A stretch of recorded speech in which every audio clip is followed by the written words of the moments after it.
Hey, what's up? So I want to talk about this drawing today. And the one thing that struck me about this drawing, and probably a lot of the drawings in this series, but this one specifically, as I was going through them, was that it looks like this is the proper orientation to me, the correct orientation, meaning that's up and this is down kind of thing.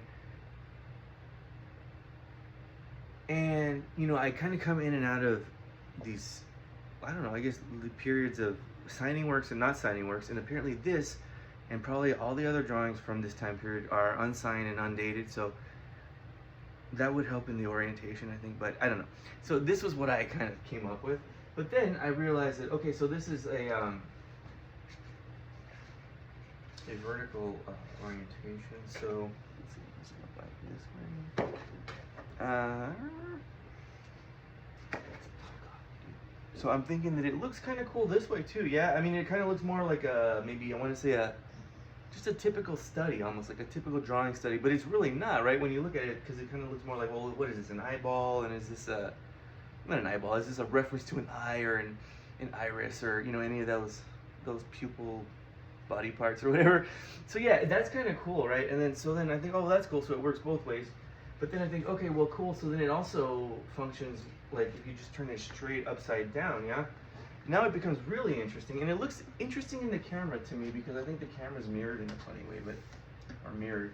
But to me, I'm thinking it kind of starts to look like, okay, so this is a shoulder, but then when does a shoulder become a leg, and when does this become that, and when does it become a body part? Because it kind of even looks like a topographical map or like a weather storm pattern thing, that kind of thing. And then, God forbid I use the B word, but I mean, when does, the circle kind of become a breast? Or, when does anything become, like I said, an eyeball or a nipple or, any of those body parts, and, or is it that at all? Is it more just like this digital, what do they call that?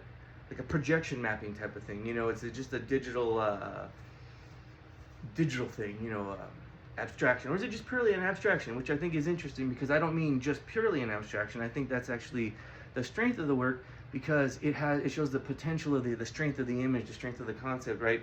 Where it can work in different ways, in different orientations.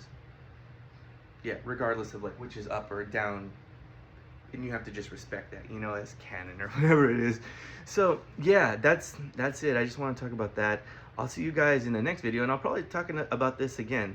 I have some more stuff to say, but all right, talk to you guys later. Bye.